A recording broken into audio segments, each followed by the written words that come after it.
This is Ryan and Michelle, and welcome to the Celebrate MarriageCast, where we hope to restore and reclaim godly marriages through honest and real conversations. Yes, and welcome to episode 40. Wow. 40. We are a freight train full steam ahead, and there's no stopping.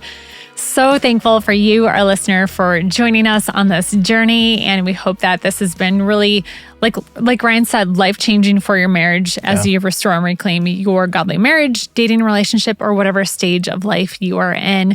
So glad to have you with us today for this 40th episode. And we want to give a shout out to the entire team, to Pastor Chris, to Adam, to Patrick. We have so many people that are incredibly talented. Ryan, I can truly say that if somebody asked us to host a podcast and we were left up to all of our own means to publish, edit, publish, produce, get it fixed up and go, it wouldn't happen. Absolutely. And we actually tried to do that once with the YouTube channel, and I have like a dozen plus videos of us.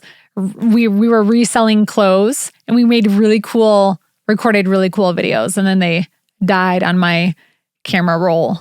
Right. Because it's a lot of work. We're not really tech people. Right. We do ideas. Yeah. But then the execution. But you guys, we're so grateful for you being here. And today we are talking about what, Ryan? Little things. A couple things, Michelle. First off, I just want to give a shout out. Your hair looks top notch today. Oh, thanks, love. Thank you. I just got it done. Yeah. Looks really good. Thanks for noticing. Yeah.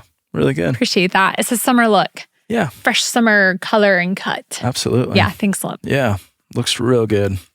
So I think this 40th episode is like a perfect segue into what we want to discuss today. And I think we put so much into milestones, right? Like 40th birthdays, 25th wedding anniversary, 50th wedding anniversaries, like retirement, weddings in general. Sure. And, even with your kids, like first birthday and all the milestones. And I don't think there's anything wrong with celebrating those. I think it's super important to celebrate those. But I think it's also we need to understand that life is made up, relationships are made up of so much more than those dates. Our pastor, Pastor Keith Loy, at Celebrate Church here, I heard him say this once, that it's like, I hope your wedding day is like the worst day of your marriage. And, I first heard that and was like, what? That's not very nice. That's not very nice at all. But that's not the heart that it was intended. Yeah. But the point is that marriage is made up, relationships are made up of more than one day. Right. The idea behind that is that it keeps getting better and better. And that your wedding day is just the start of something so much more beautiful. Yeah. Yeah. And that's a really beautiful sentiment then, thinking of it that way. Yeah. What if your wedding was the worst day and it got better from there? Right. What a beautiful life. Right. Absolutely. And I was thinking about this so much, and just thinking about that concept of like, I think sometimes we have this weird like, oh, my wedding day was the happiest day. Like, if you really think about that, like, okay, here's what it's going to be. You're going to have one happy day and the rest is just going to, be downhill? Right. Or the mundane, right. Just trudging through. Right. I think it's like, I'm thinking about it. I'm like, I love that idea of like, okay, you're starting here with the idea of getting better and better and better. I think there's a lot of expectations to put on that one day. And then sometimes, I don't know, for us, it was like we kind of decided that we were going to get married. Like we were going to do a destination. And then at the last minute, we found a really cool venue with a really cool date, 11/11/11. And we just started planning our wedding. And we realized in that moment, like we just had to make decisions so fast. For us, we didn't personally put like a ton of overanalyzing into decisions for our wedding. And I feel like that, it was kind of cool. It was eye-opening because I did realize in that moment, yeah, your wedding is one day, but we're talking about a lifetime ahead. Yeah.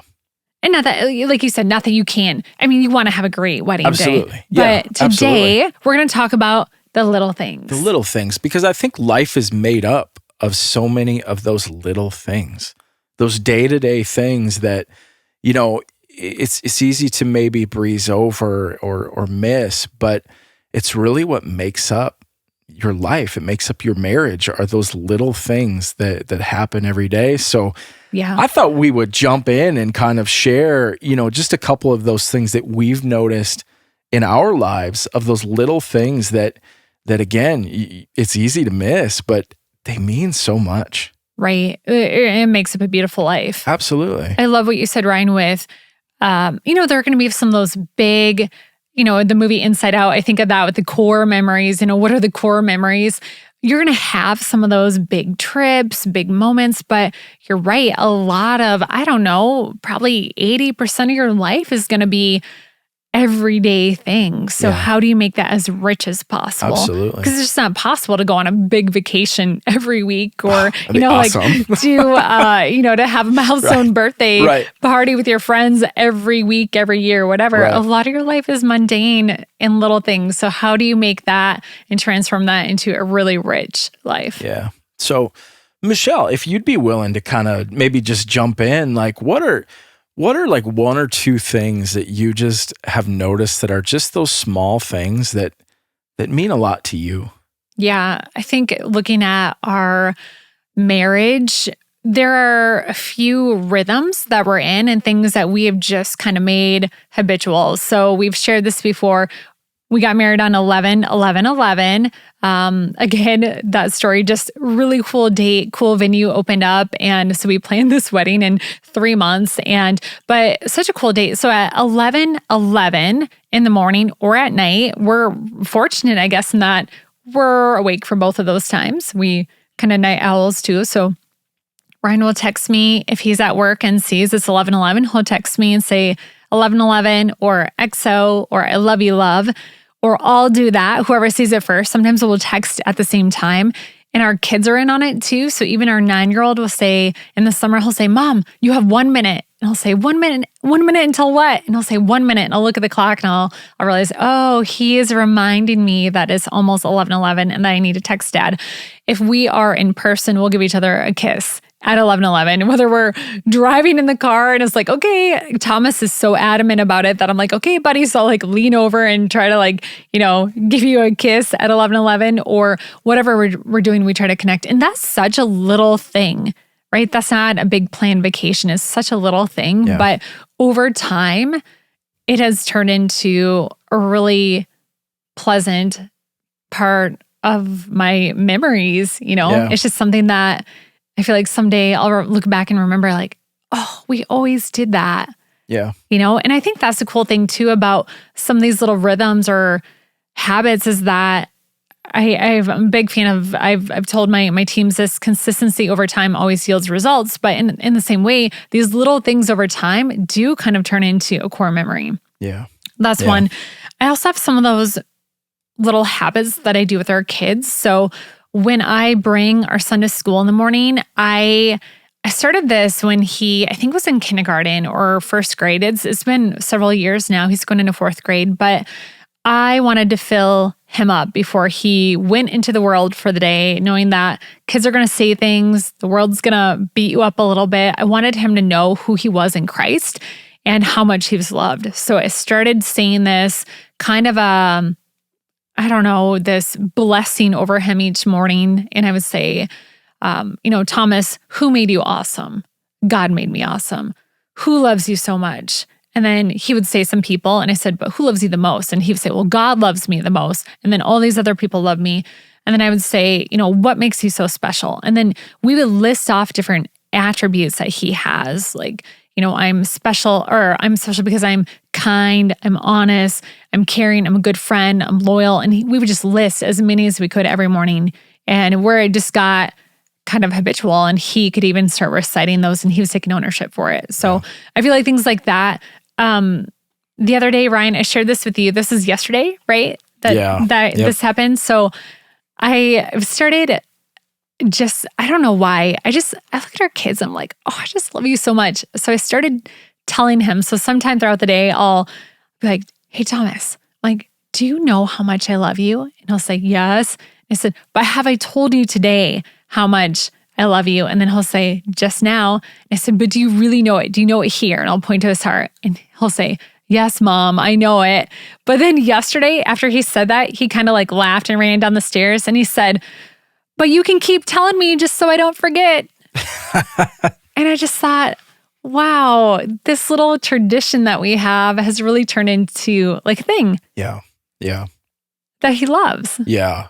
I mean, I think, Michelle, that's such a great picture of something that happens. I think both examples of things that happen every day that are just so rich. And it's something that, it's a daily reminder that I think we all need of how much, I think how much you love me, how much you love our kids, and also how much they're loved by God. I think, again, it's such a little thing, but it's something that I think, we'll always remember, the text at 11:11, but I think it's something that our kids, they'll remember too. That'll remember as well. Yeah. And I hope that, if they ever get married, maybe they'll do something fun like that too. Yeah. And that set a great example. So Ryan, I have a couple more, but I feel like I want to hear yours first. Do you have some little things that come to your mind? I do. Yeah, I do. So, probably about once a week. I'd say about once a week, I get a special delivery for Michelle at my office. Oh yeah. She brings me a coffee, and I love coffee, and I love my wife. So like the two of them coming, best of both worlds. Like, yeah, absolutely, it's amazing. But it's just it really fills my tank, fills my bucket, because I know that in that moment, like, you're taking time out of your day, because you love me. You're a busy person, and like, I know in that moment, like, you're doing something to lift me up. Yeah. Can I paint a picture of what this delivery looks like for our listeners? Yeah, and then I have a story to tell. Okay, well, this started probably, I don't know if I was on maternity leave or when it was, but it started quite some time ago. And I would go to the gym. Back then, I think I had Fridays off, so I would go to the gym and I'd bring our son with us. And then afterwards, he would always want to see Dad, and we had flexibility. So we'd bring coffees and pull up to your office. But it's kind of carried on because I do have a little bit of a flexible schedule with when I work.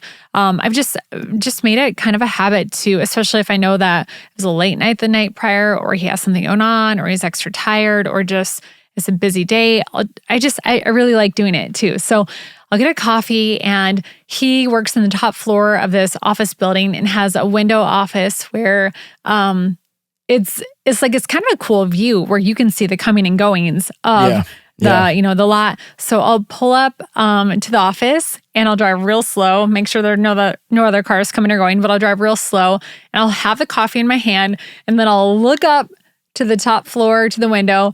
And Ryan, I don't know if you just have a sense that I'm coming, or if you look out the window frequently, but usually you'll see me when I drive up. I think you recognize our car. Yeah. And you'll give like a two-handed wave. Yeah. So I'll hold the coffee up and I'll wave, and then you'll like give a two-handed wave. Yeah. I have no idea if other people are looking out of their windows at this time or not. I mean, surely other people have seen this all go down, but that's what it looks like. And then I'll pull up and park, he'll walk down the stairs, and then, I'll kind of go up the stairs sometimes, or he'll come down to the car if Thomas is with me, and then give you your coffee and then tell you to have a great day. Yeah. See, I have great peripheral vision. And so like... Do you see the movement? I see like this movement, and this leads into my story because here. the area that I turn is not like the main way. So it's not like there are a ton of cars. So if there is a car... parking lot, kind of to the side. So... typically I'll see this gray car kind of creeping in my peripheral vision. So like, that's me creeping. Well, it's going slow. It's not like it's parking. It's not parking, and so like that's usually what triggers it. And then like I get super excited because I get to see you and I'm getting a coffee. Yeah. Well, the other day, one of my coworkers who also has a gray car kind of was doing the same. He was kind of creeping along at his pickup. And I turned, I give him a two-handed wave, like super excited. I don't think he was looking at me, thankfully. It wasn't me either. It wasn't Michelle, but it was really embarrassing. And I was like, kind of let down.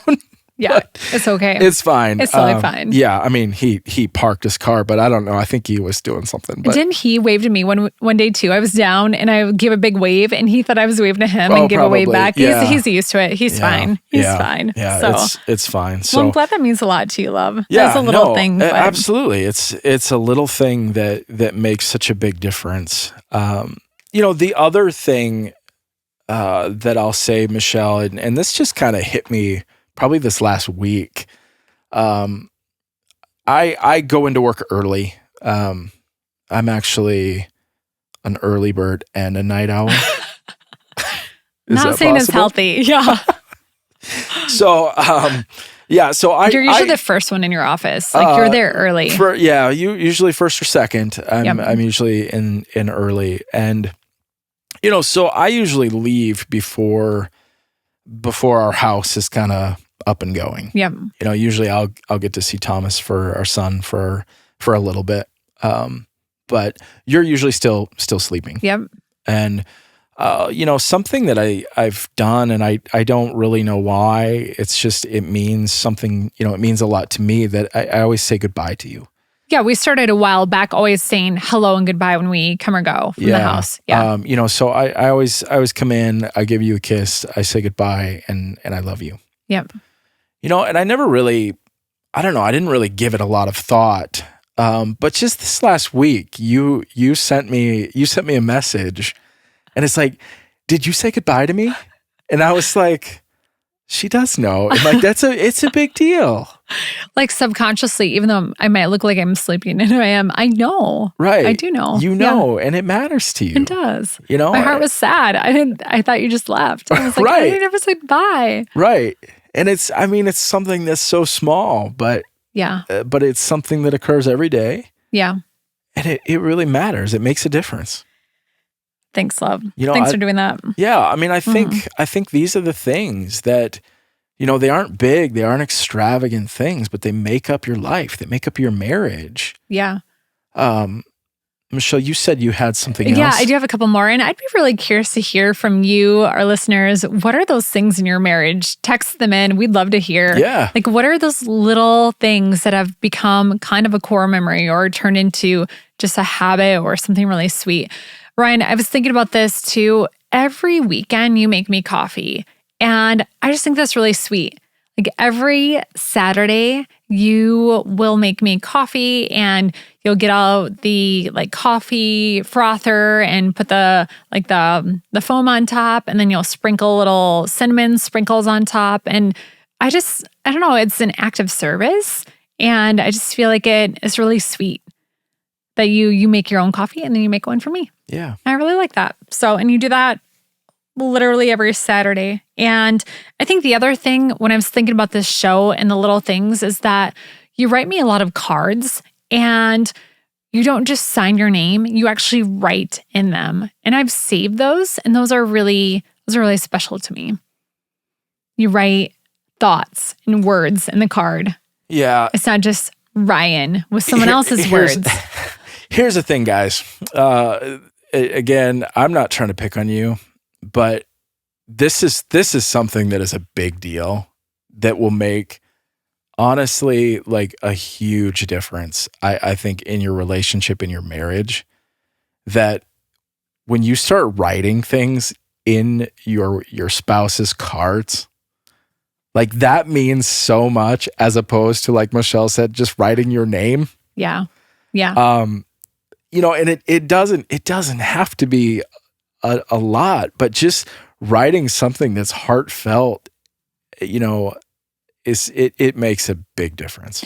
Yeah, it's really treasured. And obviously I know that you went to the store, you picked out the card with the printed words based on what you thought was the best fit for me. So it's not that I don't appreciate that, because I know you still spent time picking out the card that mirrored your thoughts, but I really appreciate a few additional sentences just saying, things in your own words. Yeah. That means a lot. Yeah. I feel like it's a little thing that I don't know if you know Absolutely. that I just appreciate that. And I save those cards. Yeah, you do. Have a whole drawer full of them. And a couple of like Rubbermaid little shoe boxes full of them. Yeah. Yeah. But that's something. It's a good tip. That's a good tip right there. I would encourage you to write something, Yeah. to open your heart, share something. Yep. And it will make a big difference. Yeah, our son did that for Father's Day for you. He wrote some really sweet sentences in a card, and I could tell how much that meant to you. Yeah. Just using your words to edify absolutely one another. Yeah. So I really would love to hear from our listeners about what those things are for them too. Absolutely. That'd be really cool. That'd be really cool. It'd be really cool. And, again, it's those simple things that life is made up of those things, and to cherish those things and to recognize them. I'm sure there's other things that we maybe don't see that are daily things that happen. Yeah. These are a couple that just jumped out at us, but yeah, I think so. One of our neighbors was headed to a funeral today, and I was just thinking, not to be morbid, but when you're at those funerals, it's not the memories shared are a lot of the little things. Yeah. If you really think about it, it's not like, oh, I remember that they went on this big trip and they did this and that. No, it's like, I remember that they always sent me a card and that they always, baked cookies for, whatever. It's right. Yeah. It's those little That's things that people share and remember. So using your life to just live richly through those little things, being intentional. Yeah. That's so good. Great concept for today, Ryan. Yeah. So good. Do you know what time it is? What time is it, Michelle? It's mystery question time. All right. We were told that there are fresh questions in here. These are submitted from our listeners, and we have no idea what's on here. So I have one in my hand. Should I go with this? You picked last time. Are you okay with it? Yep. Go for it. Okay. Kind of nervous. We don't know what's on here, but we're going to answer fully and truthfully. Last week was fun. It was. Go back and listen. Yeah. It was about our most recent argument and how we worked through it. So if you want to hear that, go back and listen. Okay, dun-da-da. What advice would you give for a couple who struggles to find time to be together, or even a date night every so often? Okay, so what advice would you give for a couple who struggles to find time to be together, or even a date night every so often? So I think they're struggling to find time together, and they're struggling to find time for a date night. Well, I think first off, we've said this a lot, but I think intentionality is so important. And I think sometimes what happens is we have this big illusion of date nights. Of like, well, we've got to get a babysitter, we've got to go out to a fancy restaurant, we have to do this, we have to do this. And like, it has to be this big deal. I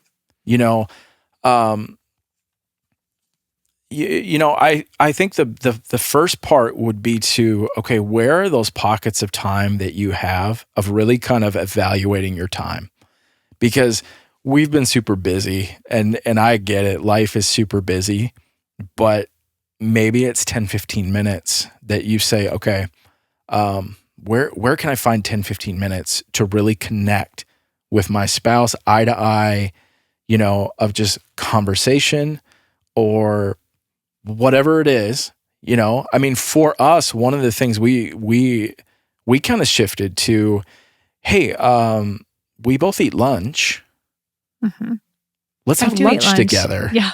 Like it doesn't have to be, especially like when kids were in school, if you have kids, like, hey, we can meet for lunch. Right. We don't even have to go out. We can have lunch together at home and just have it be a really rich time. Right. And I'm thinking too, if one spouse, let's say one does construction and the other one has a little more flexibility, maybe it's driving to the work site and bringing a picnic lunch or something. Yeah. Or, if one's working at the hospital and can't leave, maybe it's the other one goes to meet them. Yeah. for a lunch, but I'm guessing most jobs, you're going to have a lunch break. So if even one spouse has flexibility to travel to the other, it could be a lunch date. Yeah. I mean, I think it's also just getting super creative. If it's a difficult and you're finding it a difficult season for date nights, maybe start to rethink that. Maybe it's you have, dinner at home. Like you just make a really nice dinner and have some ambiance, if you will, like, just make, you can make things happen at home. Yeah. I think I'd be curious to know why they're struggling to find time to be together. If it's financial, I don't get the sense from this that it is. It's just they're struggling to find time.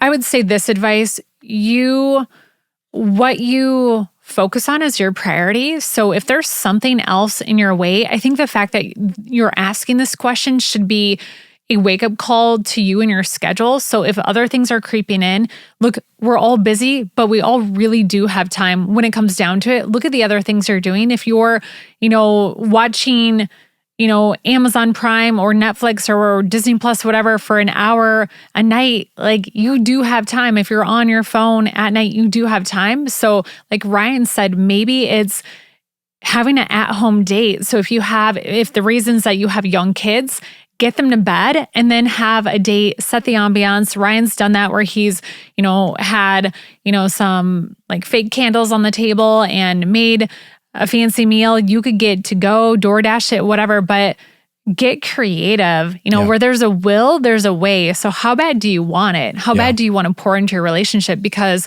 this passivity, which Pastor Robert Lewis talked about this last week, right? I was trying to think when the show was, when part of being an authentic man is rejecting passivity, right? So don't be passive. If this is important to you, find a way to make it happen, get creative. And I think the other thing I was thinking is just, it comes down to being creative. So if it is with your kids, like I said, get them to bed early or find a neighbor. Maybe they can have a play date at someone's house that you trust, or just getting really creative with that. Maybe it's identifying first, why is it a struggle? And then what are 5 ways that we can solve that problem? Absolutely. Like brainstorm with your spouse too. Yeah. I'm guessing your spouse would like to have more dates. Yeah. Yeah. The other thing I was thinking too is walks. And I know that this is tough if you have really young kids that are home sleeping, but I think it was Kevin A. Thompson that talked about being side to side really gets your spouse talking. And for men especially, a lot of what they do is side to side. So whether they're hunting, they're in a hunting blind together, or they're in a fishing boat or whatever, a lot of it's side to side. So if you, as like a wife, can get side to side and walk with them or drive with them, it can kind of bring those guardrails down and get the conversation flowing. So we do a lot of walks too, but we also have an older daughter who's able to stay with her son while he's sleeping. So, if they're in sports, maybe, and you're able to drop them off for practice, maybe you go on a walking date. We've done that while our son was at soccer practice. We walked around the school so we could still see him, but we were doing a walking date. Yeah. So that's a great idea, Michelle. I think it's how bad do you want it? Where there's a will, there's a way. And brainstorming with your spouse, creative solutions. Michelle, great question. That's a great question. Michelle, that's great. Well, to our listener, unless Ryan, do you have anything else? I don't think so. I mean, I think again, just remember. It's important to celebrate, and that's not that's not what we're saying. It's just life is made up of so many more things. I mean. The birthdays, all of that is so. I mean, it's great to have those and to celebrate those. I think of, people, whatever it is. My parents just celebrated their 50th wedding anniversary in December, not just, but in December. Yeah. And I just I think of how many moments were shared over that 50 years. Mm-hmm. I mean, it's important to celebrate that, but when you think about what was in that 50 years, It's a lot of little things that happen every day that is so important. It's what makes up your life.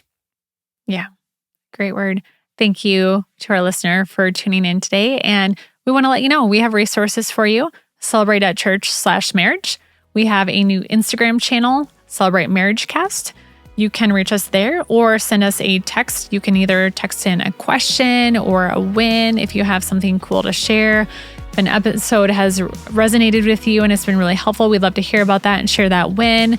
You can send in a mystery question. That number is 605-951-0110. And just share this episode. Share it with your friends, your family, people that would also benefit from it. And we hope that you have a great week. See ya. Have a great week.